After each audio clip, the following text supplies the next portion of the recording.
Welcome back to Mid-Ice Crisis. I'm Josh Cybulski. Hope you're all having a good day. I exhausted myself with the last episode, Maple Leafs talk. We're going to avoid the Maple Leafs altogether. We're going to pretend like they don't exist, just like the playoffs do. But I'll start the episode by talking about a man that, I have mixed feelings about this guy, and that is New York Rangers head coach Mike Sullivan. Is Mike Sullivan an overrated coach? I have for a long time felt that way. And, I based this obviously on the performance of the Pittsburgh Penguins over his last few years there. But, Mike Sullivan has this coach or this reputation as a coach of being like, he's elite. He's one of the top coaches in the league. He's a system genius. He's a two-time Stanley Cup winner, and some of that is true. Like he won 2 cups. You cannot take that away from him. And I think he's an excellent communicator, very good talker. He, he has a good reputation for being a player's coach. Crosby in Pittsburgh, Evgeny Malkin, Chris Letang, they all loved him. But, his recent track record kind of tells a very different story. And you can trace this back a long way. So let's do a little history run of Mike Sullivan. So he coached the Boston Bruins in the early 2000s, had some success was it post-lockout? Pre-lockout and post-lockout, I think. But, he had some success with them. And, eventually got fired, bounced around for quite some time. He was an assistant coach in Vancouver, in New York, and, eventually ended up being a head coach in the AHL for the Wilkes-Barre Scranton Penguins, which is where he was before Pittsburgh actually brought him to the NHL in late 2015. So he comes to Pittsburgh late 2015. I think they started like 0-4 when they hired him. But that Penguins team, man, they were in rough shape when he joined them. So Pittsburgh was kind of, they didn't have expectations that they were going to be cup contenders in 2015, but they had made the trade for Kessel the summer 2015. And brought him in, and, they had you look at their lineup, they also brought Bonino in that summer. They had a good lineup. They had Crosby, Malkin, Letang, obviously, Marc-Andre Fleury and net. Their depth was good. They had Bonino. And then they basically went on this run where Jim Rutherford started making all these changes, and one of them was Sullivan. He also made a trade to get Trevor Daley, made a trade to get Carl Hagelin. He brought in Justin Schultz. Who else did he bring in? He brought in somebody else that I'm blanking on, but ended up bringing a bunch of guys up from the minors too. Brian Russ, Connor Sherry, Matt Murray, Scott Wilson, Tom Kuhnackel. Like, they brought all these guys up. And, early 2016, the Pens went on a run. Like, granted, Sullivan inherited a very good core, but he put a system in place that, really modernized the Penguins. Good core, but he implemented a system where they played fast. They were aggressive on the forecheck. It was perfect in the speed era, and Pittsburgh had basically the fastest team in the league. The HBK line, famously, Hagelin, Kessel, Bonino. I guess it was HBK, Hagelin, Bonino, Kessel. So they kind of rode that, and the goaltending was unreal with Fleury and Matt Murray. And Pittsburgh was, for lack of a better term, they were a buzzsaw. 2016, no one was beating that team. I knew in January that they were going to win the cup. I was telling people. I remember sitting with my buddy Jeff when Pittsburgh made the trade for Hagelin. I was like, I think it was David Perron for Carl Hagelin. I remember saying to my buddy, like, I think Pittsburgh's going to win the cup. And he's like, yeah, right, idiot. And sure enough, they did. And then 2016-17 rolls around. This is how much I believed in Mike Sullivan and the Pittsburgh Penguins of that era. My wife and I found out we were pregnant with our first daughter. Summer 2016, and at Thanksgiving of 2016 we took a picture, and obviously it was her and I, and it was our baby announcement, and in the middle we were holding a Penguins jersey. We were both wearing Penguins jerseys, and we had a sign in the picture that said expecting a new little Penguins fan, April 2017, just in time for another Penguins Cup victory. And people's comments were like, when we released that, they're like, wow, that's a bold prediction, blah, blah, blah. And everybody thought it was funny that I was making this prediction. And most people thought I was just an idiot for making it. Because at the time, no team in the Stanley Cup era had won back-to-back Stanley Cups. Now, obviously, we have our daughter in April, late April. Penguins were starting the series against Washington at the time. After game 1, we go and take pictures, like newborn photos, and I have a little jersey for her and a little Stanley Cup, and she's holding the cup in the Penguins jersey. That's a picture I have of my daughter, who is now 8. So we have this picture of her, and of course we post it online, and everybody's like, "You're an idiot," like, kind of making comments like that. But Pittsburgh goes on to win the cup. And I credit a lot of those runs to Mike Sullivan because he obviously turned the team around. And he got them playing a style that suited the lineup that he had. Again, it was a speed game. They were aggressive on the forecheck. They played puck possession too. They worked the dump and chase when they needed to, but for the most part, it was a puck possession game. But puck pursuit was important, whether they were on the forecheck or in the defensive zone. Like, it was all about speed, everything. And that worked for Sullivan. And he credit to him, he put it in place, knew he had the right guys to actually do it. Great. They won 2 cups. And they go through 2017-18. They weren't as fast as a team. The goaltending wasn't there. They had lost to Marc-Andre Fleury. They'd suffered some other losses. And ultimately, 2018, they get bounced. Second round, game 6, overtime, my heart breaks, whatever. 2018-19 rolls around. Now it's a very different looking team. They move Hagelin out for Tanner Pearson. They move some other guys along. Team's a bit slower. They bring in Eric Goodbranson. They still have Oli Mata, who's super slow on the blue line. They bring in Jack Johnson, maybe one of the worst signings of the last 20 years in free agency. They get slower, is what I'm saying. Like, a lot of the blame for the Penguins' decline goes to Jim Rutherford, but Mike Sullivan continued to play this speed game, this puck pursuit. We're going to be aggressive on the forecheck. It's going to be a possession game, and he did not have the guys to do it. You think Jack Johnson and Eric Goodbranson are playing a puck possession speed game? Maybe the 2 worst defensemen in the NHL at the time. Pittsburgh had him in his lineup. And yeah, that sucks for Sullivan, but you can't play a speed game with those guys. So Pittsburgh goes into the playoffs. They get bounced in the first round, swept by the Islanders. 2019, 2 years removed from the Stanley Cup. Now, there's a lot of problems with that team. They were overly reliant on Malkin and Crosby and Letang. They stopped bringing up young players. One of the things that made them successful was having Rust and Sherry and Jake Gensel and these guys coming along out of the prospect system, and part of that's drafting, but another part's development. But this is where it got interesting. This is where Mike Sullivan kind of developed this hubris.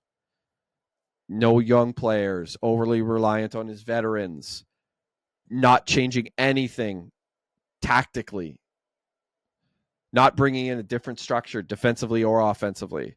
Like, in 2019 when they got swept, they were out-coached in that series. Barry Trotz put on a clinic in that series against Pittsburgh.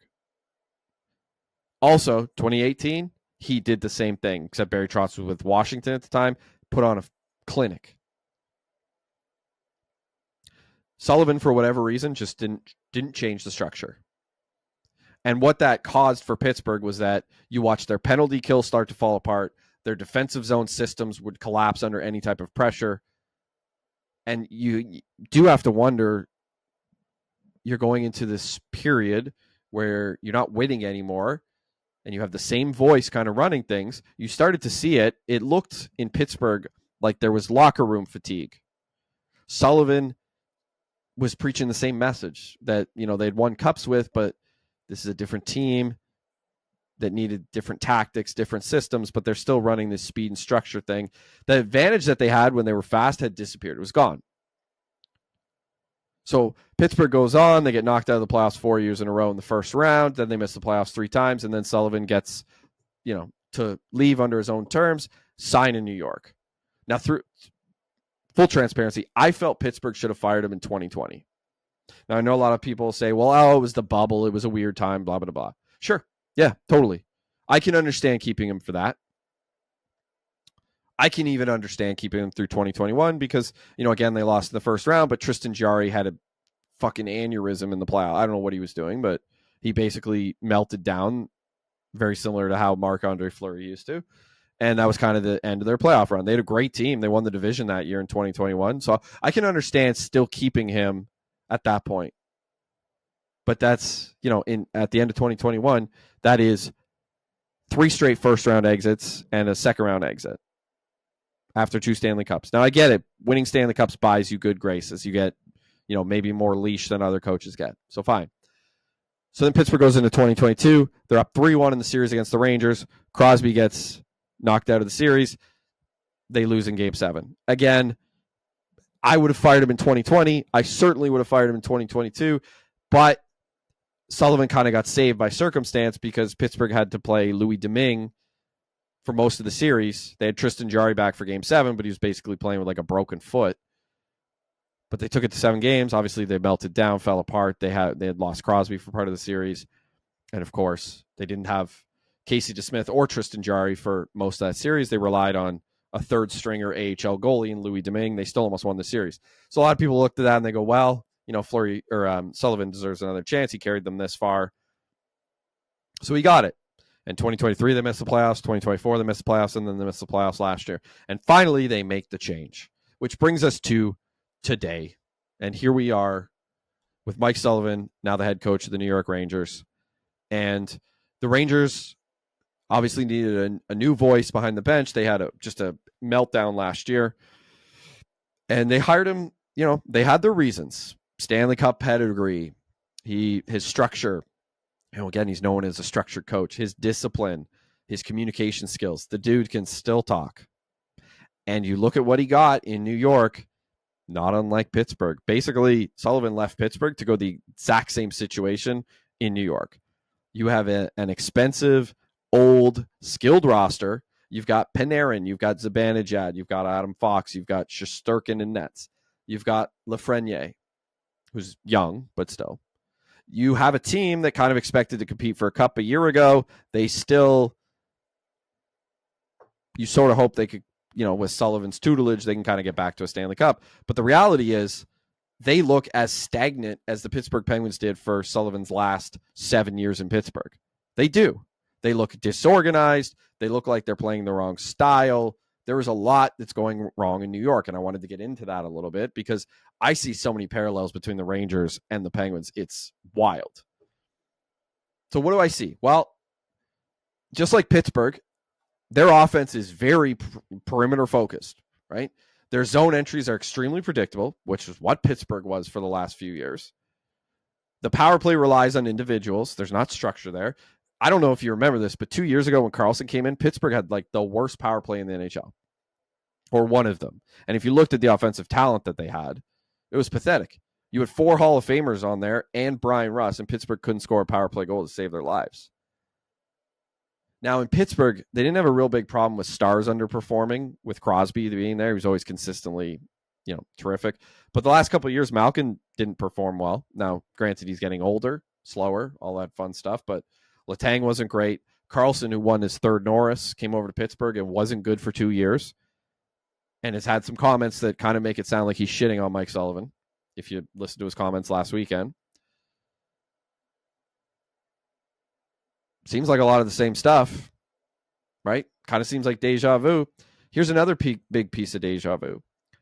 The whole time that Sullivan was in Pittsburgh, after the cup runs, so after they had Gensel and Rust and guys like that coming up, can you think of any top young player that Pittsburgh developed?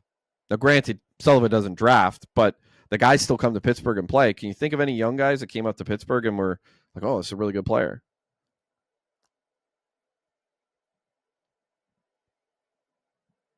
I'm a Penguins fan. I can't think of any off the top of my head. Still thinking. Now, take this to New York. New York had a real problem developing young players even before Sullivan showed up, but they got Lafreniere there, former 1st overall pick, who's not fully developed, who doesn't look like he's going to under Sullivan. Now, this is not Sullivan's fault, but I don't know that he's going to help things there. One of the things that killed Pittsburgh all the time, too, was just the amount of defensive breakdowns, bad pinches at the offensive blue line, weak transition play, both defensively and offensively. And you look at the Rangers, what's killing them? Defensive breakdowns, weak transition game, no identity. They're relying on Shesterkin to just bail them out all the time. And he gets paid as though he should, but how much can you expect a goaltender to just bail you out all the time? That's tough. This is a problem that Sullivan's had for a while. When he has the talent to mask his system's flaws, it's great. That's Pittsburgh 2016-17. You had the talent. Any flaws in your system get masked because your team's a buzzsaw. But when you don't, which is basically what 2018 through 2025 was in Pittsburgh, he didn't have the horses. His approach collapsed. The systems collapsed. He had really good teams in Pittsburgh, too. I'm not saying like they had bad teams. That 21 team, really good team. Probably should have went on a deep run, but obviously Jari fell apart. And a lot of it, too, was an over-reliance on goaltenders to make a save because you're giving up so many odd-man chances. I've never seen a team that gives odd-man chances up the way Sullivan's Penguins did. So, again, I think Sullivan, I always will appreciate what he did in 16 and 17 with the Penguins, but I've long felt that he's overrated as a head coach, and I really feel it now having watched him with the Rangers. I think a lot of his success was tied more to timing and the talent that he inherited than some long-term ability to adapt depending on what you have. I think he struggles to coach young players. I think that tactically he gets out-coached quite a bit. I think we've seen that in the playoffs. I think he's almost too loyal to players and to coaches, like assistants or schemes even. Like he is very, very rigid in changing up anything, system, schemes, assistant coaches, whatever. Even when shit's falling apart, he will resist the change.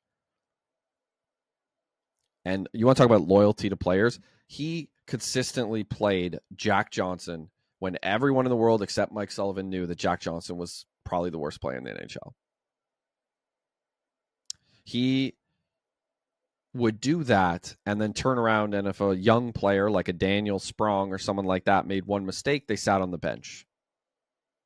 But Jack Johnson could literally give up the puck 3 times and would not miss a regular shift.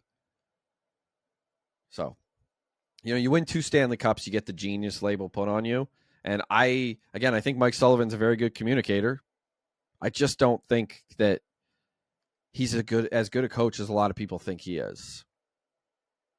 I look at other comparables like John Cooper, guy who's won 2 cups of his own in Tampa, kept that team pretty competitive for the most part through his entire run, longest tenured coach in the NHL.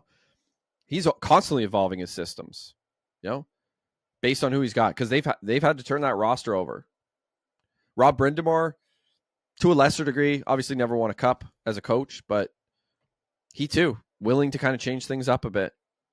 But Sullivan, man, he's just so rigid with things. Even, when the personnel doesn't fit what system you're trying to play, you have to change your system because he doesn't get to change the personnel. And he loves, Sullivan, I listened to so many of his pressers. It was always like talking about the culture and things like that, but it never felt like he loved to talk that much about like tactical shortcomings or like what they were doing behind the bench kind of changed things up. But, again, I look at Sullivan's kind of like that one-hit wonder band, the band with the hit song or the hit record, and then they can't ever recreate it. There is something to be said about that. You see it with movie stars too. They might have 2 or 3 big movies and then never again.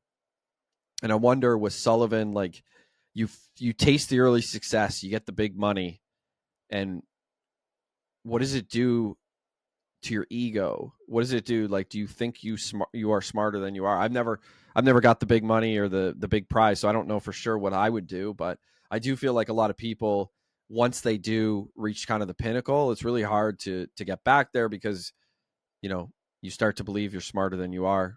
You start to stagnate a little bit. especially with the money aspect of it.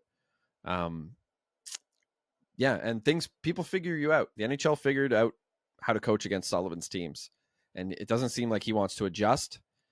And I mean, it's gonna be a big problem for New York if he's not the guy. If he can't be a truly elite coach, and he's just a guy who peaked when the stars aligned.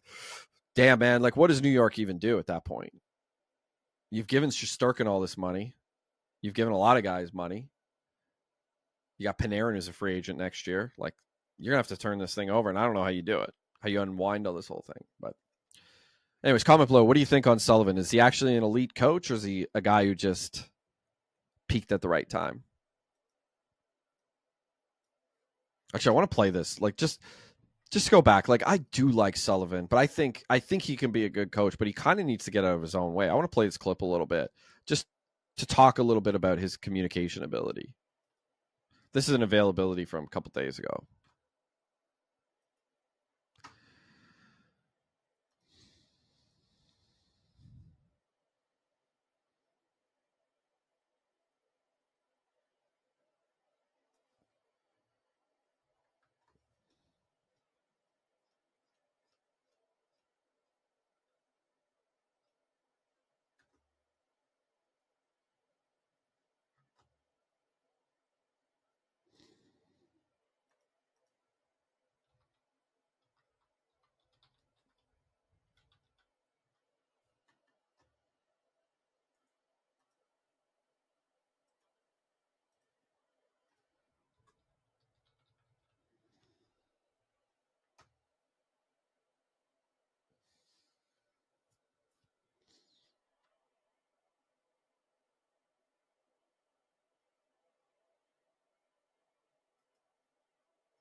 All right. That's stuff. So I wanted to get to that part. Mindset and competitive spirit. Look, man, I do a podcast about personal growth on the, no, obviously it's not this one, but I appreciate, words like that, kind of buzzwords that talk a little bit about maybe not necessarily hard skills, but more into the soft skills. And Sullivan loves that, the soft skills, talking about it, mindset, culture, things like that. And, it's all well and good, but at the end of the day, you got to do it. The game's on the ice. The room matters. Like, you want to be a tight unit, but at the end of the day, you got to play the game on the ice. And your job as a coach is to give your players the best chance to win. And I don't know that the last 7 or 8 years that Sullivan has done that. And if you need more evidence than what the Rangers have become, go look at what the Penguins have become since Sullivan left. That looks like a team. Everybody this summer said that was a team that was going to be a lottery team. And granted, we are not even a quarter of the way through the season, but they don't look like a lottery team. They got a lot of injuries right now, so maybe they're going to fall off. But, Dan Muse, the new head coach who took over for Sullivan, he ain't got them playing like a lottery team. That's a team that looks like they're competing every night. And to go back to Carlson's point, Erik Karlsson last weekend had some comments basically dumping on Sullivan without saying his name. And doesn't look like Karlsson liked playing for him. And granted, Karlsson is probably a very hard player to coach. But make of that what you will. All right, so one other thing I wanted to talk about today's show is the Ottawa Senators have locked up Shane Pinto to a 4-year deal worth $30 million. And this was something that I was very curious if this was going to happen, if they were going to be able to pull this thing off. It looked like Pinto, I thought $7 million a year. A lot of I made a video a few weeks ago just commenting that I thought that Pinto was probably going to get something close to $7 million a season. And it's sort of funny. Like, a lot of people were like, "You're nuts for thinking that," but we live in a new economic reality, and $7 million for Shane Pinto. It ain't like 5 years ago. We are not living in, the pandemic riddled NHL. We are living in a new economic reality where money is plentiful. So I'm going to share this with you here. Again, this is from earlier today. This is from Pro Hockey Rumors, which, by the way, terrific hockey site. I do write for them. This is from my buddy Gabriel Foley over there. The Ottawa Senators have signed centerman Shane Pinto to a 4-year deal worth $30 million. The deal will run through the 29-30 season. It was first reported by TSN's Darren Dreger. Comes in the wake of speculation that Ottawa is planning to reapproach Pinto about an extension sometime later this week. The new deal will carry a yearly cap hit of $7.5 million and run through 2 years of his unrestricted free agent availability. The yearly salary is a full $1 million. And believed to have offered him an 8-year extension before the start of the season, blah, blah, blah. Anyways, all that to say, Pinto signs in Ottawa, 4-year deal that starts after this season. Now, Pinto's had he's had a bit of a strange career, is he not? Of course, he had the 41-game suspension a couple years ago that, kind of set his development back a little bit. But this year, been on a tear. He's got 8 goals and 6 assists in 17 games thus far as he signed his extension. He's just 25 years old. So he is going to hit free agency at 30, which puts him in line to get another fairly big payday if he continues to play the way that he has. Now, a lot of people, again, they're going to look at this and go, $7.5 million. This guy's never had more than 37 points in a season. Granted, it is a lot of money. But we live in a new economic reality for the NHL. And $7.5 million is what you're going to pay for a guy who is realistically a second line center, maybe a third. Back in the day, Jordan Staal was a third line center, got $6 million a year. Now that was on a 10-year deal, but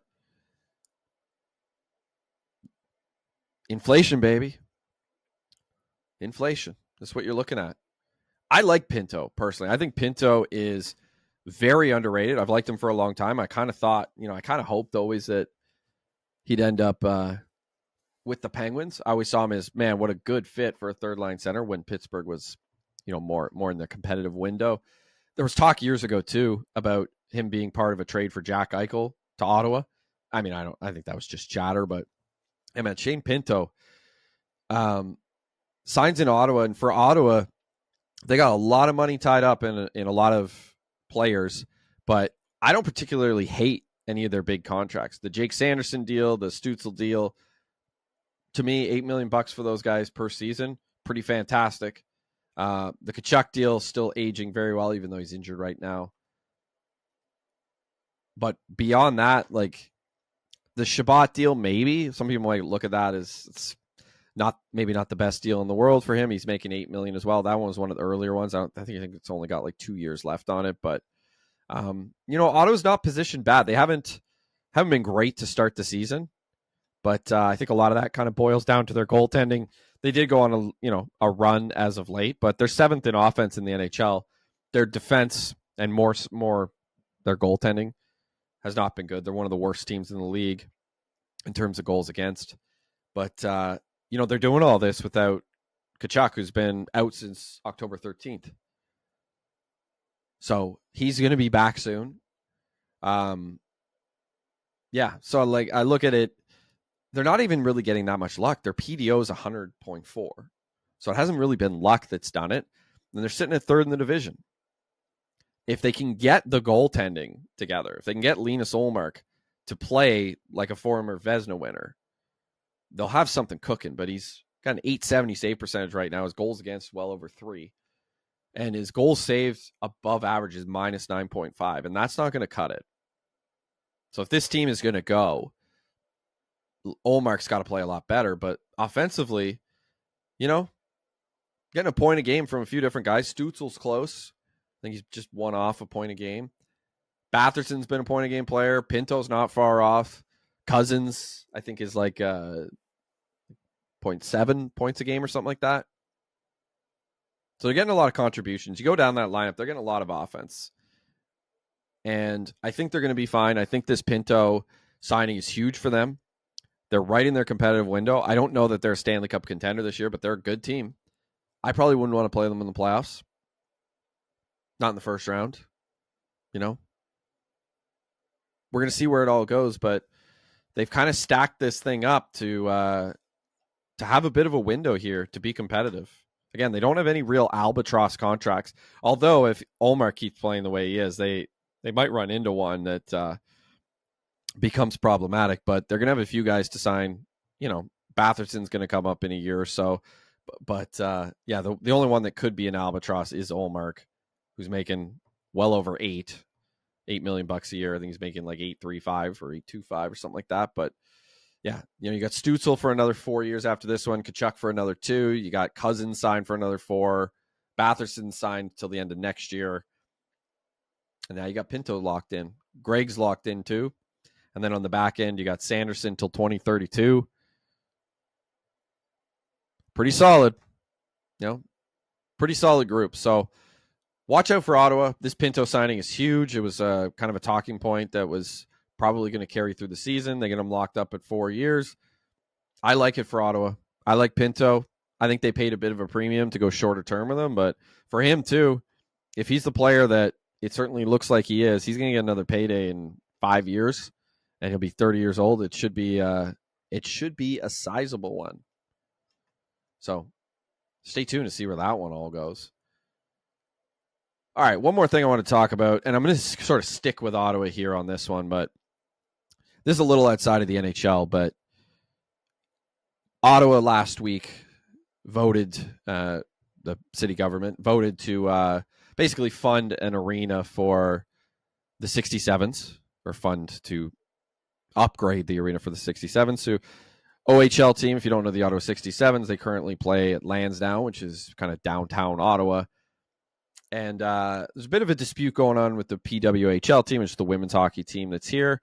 They're sort of getting left out in the cold by all of this because the 67s arena that's going to be funded is too small for the women's league. And, you know, the women's team is probably going to have to look to play someplace else. They might play, I mean, who knows? There's going to be some options. The Senators look like they're going to get a new arena at some point too, also downtown. But right now they play in the suburbs, not far from where I live here in Canada. And, you know, it just got me thinking with, you know, government funding of an arena, which is what's going to happen in Ottawa and may happen with the Senators as well. I don't know how we're still doing this. You know, this isn't NHL specific, but it obviously it does come up all the time. There's been everything that's gone on with the Arizona Coyotes when they were once the Phoenix Coyotes. There's all the stuff that's gone on in Calgary too, because Calgary's getting a new building. Everything that went on with Rogers Place in Edmonton, you know, like the Calgary one's dragged out for years. They've had that deal collapse. Then eventually they get worked it out. They've had overruns. Now they've got taxpayers covering most of it in Calgary. Ottawa's had the saga at Little Breton Flats, which has gone on for years. That one collapsed in 2019. There's a real public skepticism in Ottawa because of the burden it's going to put on taxpayers. And at the end of the day, like, I love hockey, and I would be sad to see the Senators leave, even though I'm not a fan. I love that I can go see my favorite NHL players for a very reasonable price in Ottawa. It's great. And the argument for taxpayer-funded arenas has always been, this is the one for, it's always been like, oh, it creates jobs, creates great jobs, and it creates economic, you know, not stability, but it creates, like, you know, I guess an economic boom for that area, whatever you want to call it. That's kind of been the thing. Like, oh, we'll make the money back and then more. You know, we'll collect that money in taxes, and the boom and the jobs will more than pay for the arena. But I think at this point, like, does anyone actually believe that that's what's going to happen? Like, we are at a point now where publicly funded sports arenas or fields or whatever, they don't ever deliver that. Like, the economic benefits of that, where's that happening? So you have taxpayers like me, like you, foot the bill, and then, like, billionaires get to own and control the building and the team, and millionaires get to go play. That seems great for us. What a deal. And like the jobs that get created. So the players, right? They live here for a few months of the year. I mean, a lot of them don't stay. They go away. A lot of them set up their official residence in another place. Are we really collecting that much tax money off of this? I get there's taxes on the food, there's taxes on the building, like a property tax, taxes on the parking, taxes on, the salaries of people that work there. But most of the jobs that get created at these places are not like, no one's doing security or ticket scanning at a game and making $100,000 a year. It's a part-time employee. It's a temporary, relatively low-paying job, and most of the like long-term gains are pretty minimal. And the thing that kills me is that you take this money from something else. Now, I don't love a lot of what the government spends on stuff. I don't like it at all, mostly, but they do spend it on some things that like actually impact people's lives. And if you're in Canada right now, we're going to spend hundreds of millions of dollars on an arena. You go to an emergency room and you're waiting like 18 hours. Just the reality. You go to schools, there's like 35 kids in class. You go drive on the roads, there are parts of Ottawa where they've built tens of thousands of houses and it's still a 1-lane road to get into that neighborhood. They haven't updated the roads. You want to drive home? Yeah, well, 2 kilometers, 20 minutes. That's what it takes you. That's the situation. And we're going to give hundreds of millions to a sports arena. I love hockey, but not that much. And the thing is once you actually give the subsidy or build the building, you have handed all of the leverage to the team. Because as soon as that team needs something, they're just going to threaten to move, which we've seen a lot. Oh, we need to add, we need to upgrade the building. We need the taxpayers foot the bill. Oh, you don't want to do it? Yeah, we're going to move to San Diego or wherever, Houston. That's what happens. Terrible. And there's plenty of examples. I mentioned Edmonton and Calgary already. Glendale, Arizona. Go ask them how they feel about taxpayer-funded arenas. They built the Gila River Arena in like 2003. What's that? Who's playing out of there right now? That was supposed to have like some big boom in the area. It was supposed to create, I think it was called like the Westgate District, but that never happened. The Coyotes didn't even pay their bills. The city of Glendale had to terminate the lease because the Coyotes weren't even paying. And I think the city loses like $25 million a year or something like that. And guess who gets to pay for that? The taxpayer. The Edmonton one. Edmonton built Rogers Arena. Spent like $300 million in public funds for it. That was supposed to be some catalyst for downtown. Now, it did create like gentrification in that area. But, what follows that? Higher property taxes, things like that. There's a massive debt on that arena that the city has to pay for. And there have been economic studies that said essentially there wasn't new money that went into that area. It just kind of diverted money from other parts of the city. So it doesn't actually generate some economic boom. And I could go on and on. Buffalo is a great example. Go hang out at the KeyBank Center in downtown Buffalo. I've been there. It's a shithole. Sorry if you live in Buffalo, but that area is terrible.